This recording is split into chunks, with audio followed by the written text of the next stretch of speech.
স্বাগত। আবারও দেখছেন ৭১ জার্নাল। আজ আওয়ামী লীগের সাধারণ সম্পাদক ওবায়দুল কাদের বলেছেন, বৈশ্বিক অর্থনীতির এই নাজুক সময়ে টিকে থাকার সর্বোচ্চ চেষ্টা করছে বাংলাদেশ এবং অন্য অনেক দেশের তুলনায় বাংলাদেশ অর্থনৈতিকভাবে এখনও ভালো আছে।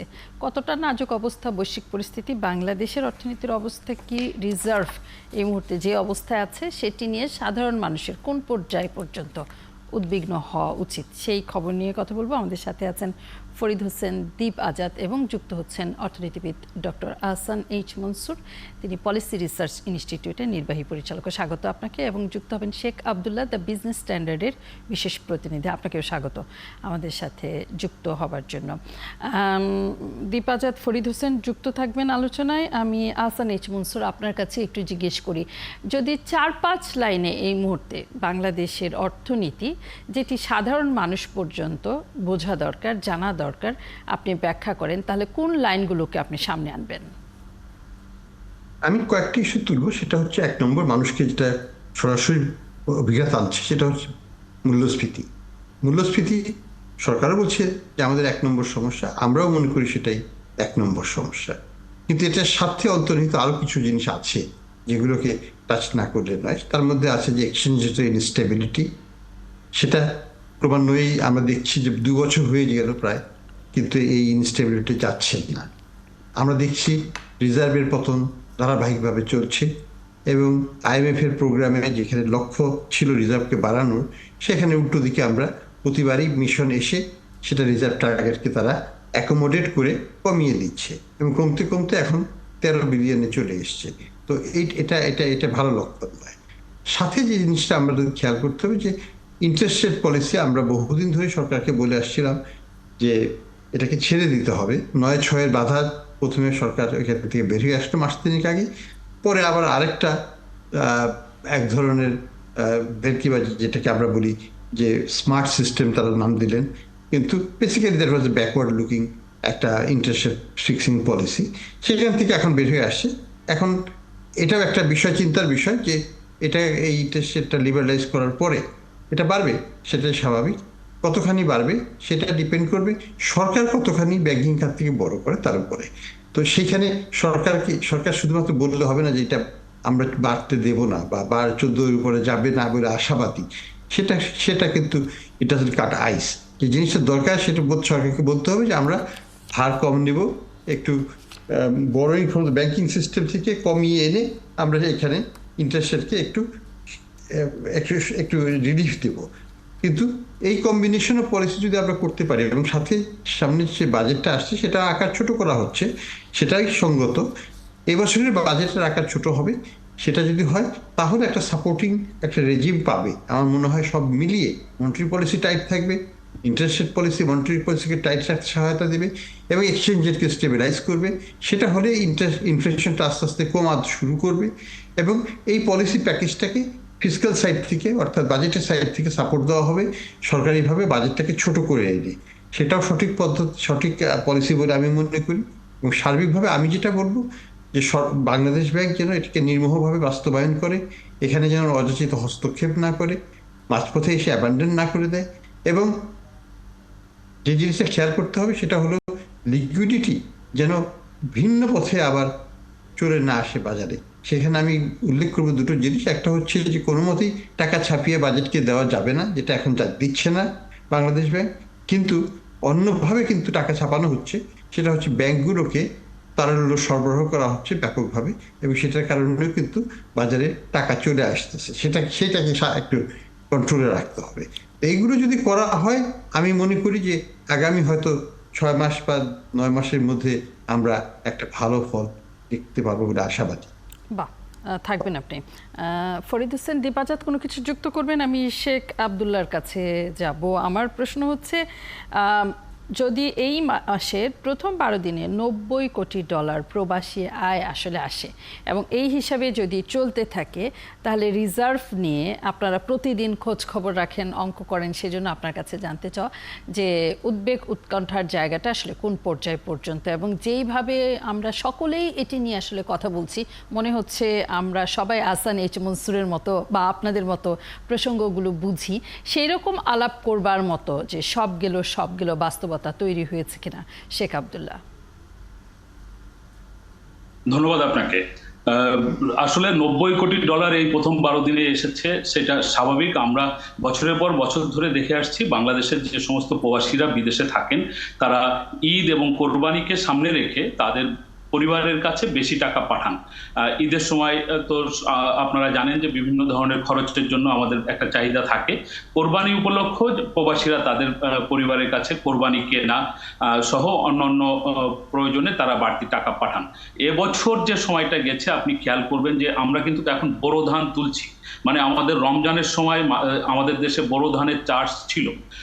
প্রবাসীদের বেশিরভাগ মানুষই হচ্ছে আমাদের কৃষক পরিবার থেকে প্রবাসে যাওয়া, তারা বাড়িতে চাষবাস করার জন্য কিন্তু টাকা পাঠায়। ঠিক পাশাপাশি ঈদের সময় ঈদের জন্য টাকা পাঠিয়েছে। বাংলাদেশের মানুষকে কিন্তু এখন এই যে প্রবাসী আয় বেশি আসছে, যেটা দেখে একটু আমরা খুশি হচ্ছি, সেটা হচ্ছে কারণটা কিন্তু মানে আরেকটা জায়গায় ধাক্কা লাগছে। সেটা হচ্ছে এরকম যে প্রবাসীদের যে সমস্ত স্বজনরা দেশে রয়েছে, তাদের সব ধরনের খরচ বেড়ে গেছে। তারা কিন্তু তাদের প্রবাসে যে ভাই, ছেলে অথবা স্বামী আছে, তাকে বলছে যে আমার মাসিক খরচ আগের থেকে এখন বেশি, তুমি আমাকে যদি সম্ভব হয় $100 বেশি পাঠিও।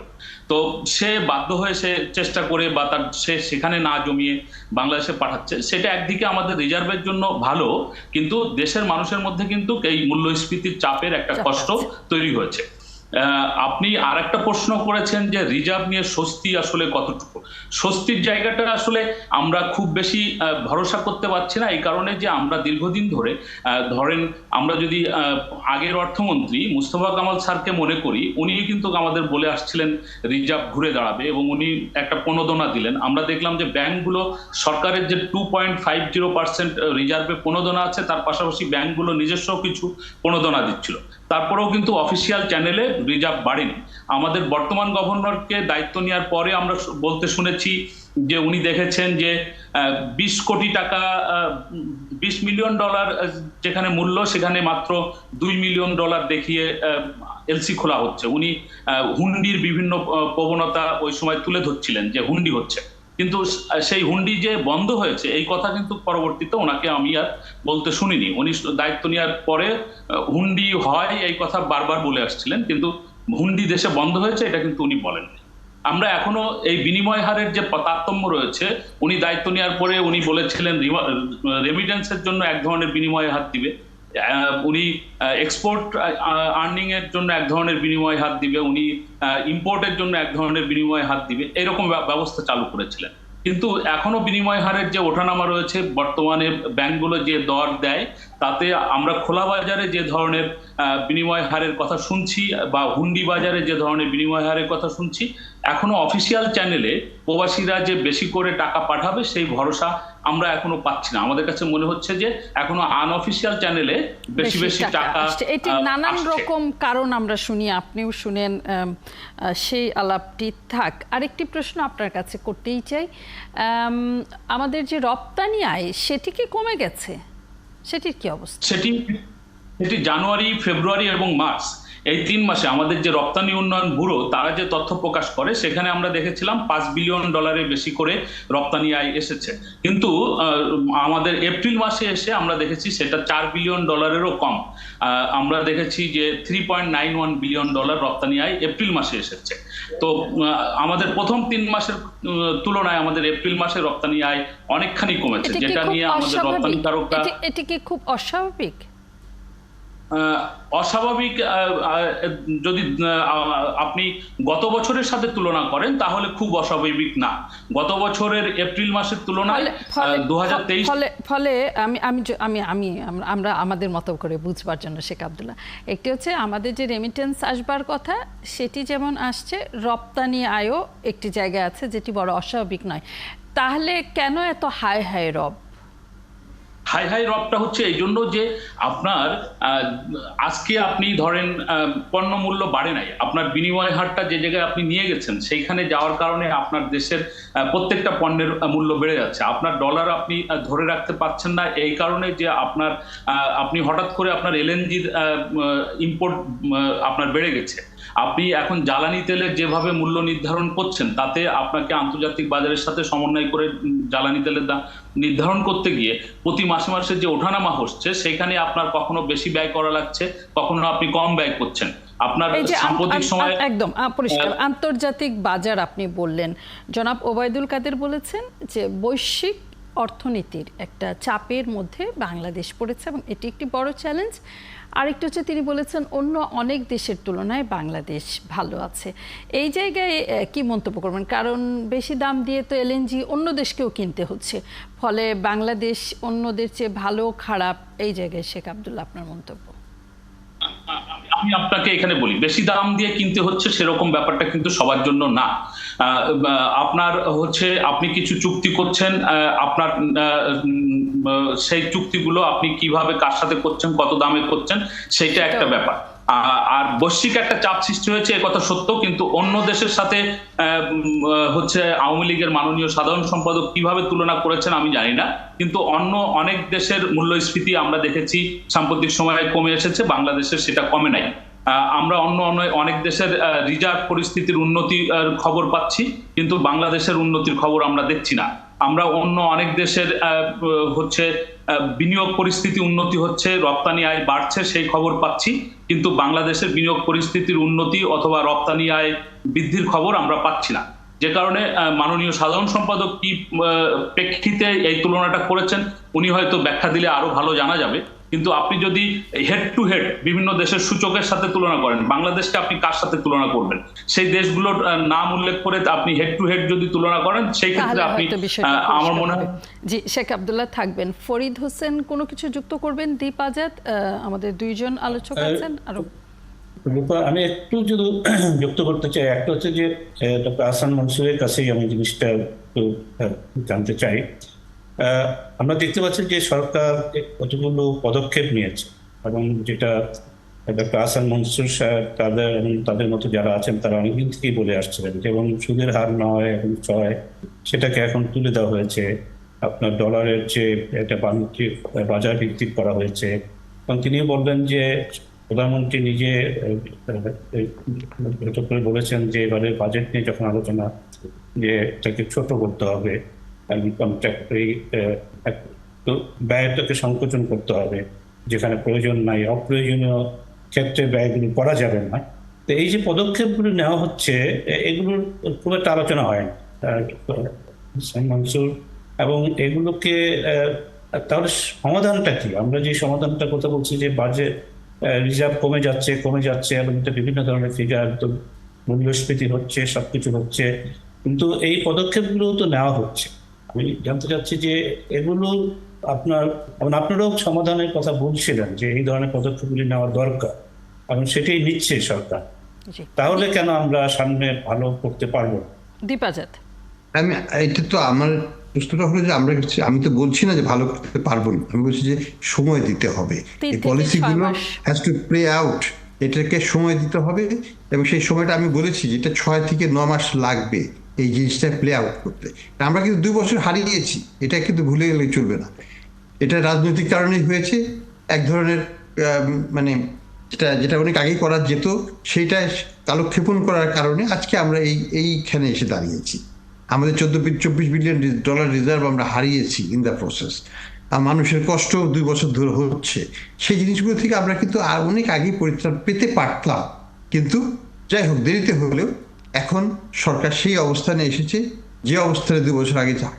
তো এখন এখান থেকে আমাদেরকে স্টার্টিং পয়েন্ট, আমাদেরকে রেসটা তো কমপ্লিট করতে হবে, ওই 100 মিটার স্পিডটা আমাদের করতেই হবে, সেই 100 গজ আমাদেরকে মিটার দৌড় দিতেই হবে, কাজেই সেই সময়টা আমাকে দিতে হবে। সেটা আমার ধারণা অন্তত পক্ষে 6 থেকে 9 মাস লাগবেই লাগবে। জি, পরিষ্কার। দীপ আজাদ কোনো কিছু যুক্ত করবেন? হ্যাঁ, সেটা হচ্ছে যে আমরা অবশ্য হাই অবস্থায় নাই, সেটা আমি ব্যক্তিগতভাবে আমার অবস্থান থেকে মনে করি, কিন্তু সতর্ক বা সজাগ হওয়ার যে বিষয়টি যেটা বলছিলেন, সেটি আপনার আমার মনে হয় যে অবশ্যই, কারণ আমাদের রেমিটেন্স কিন্তু কমেনি, আমার রেমিটেন্সের প্রভাব পেলে 200 কোটি ডলারের কাছাকাছি যেটা আছে সেটা কিন্তু আপনার অভিভাবক আছে।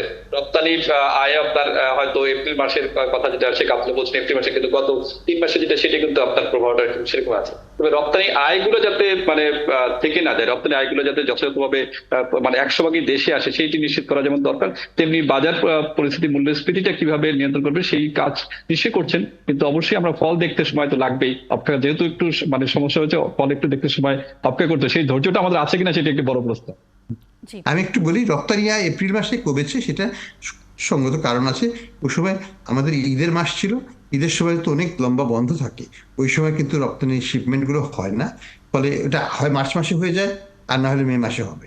কাজেই এই মাসটায় আমরা রপ্তানি কমবে, সেটাই স্বাভাবিক আগের মাসের চাইতে বা অন্যান্য মাসের চাইতে। প্রকৃত চিত্রটা হতে পারে। আহসান এইচ মনসুর, আরেকটি প্রশ্ন আপনার কাছে উল্টা করে, যে কথাটি আপনি বললেন যে সরকার এখন ঠিক পথে এসেছে, এই মুহূর্তে বড় কোনো ভুলের মধ্যে আছে সরকার, যেটি নিয়ে হচ্ছে আপনি ঝুঁকি দেখতে পান বা আপনারা ঝুঁকির কথা বলেন?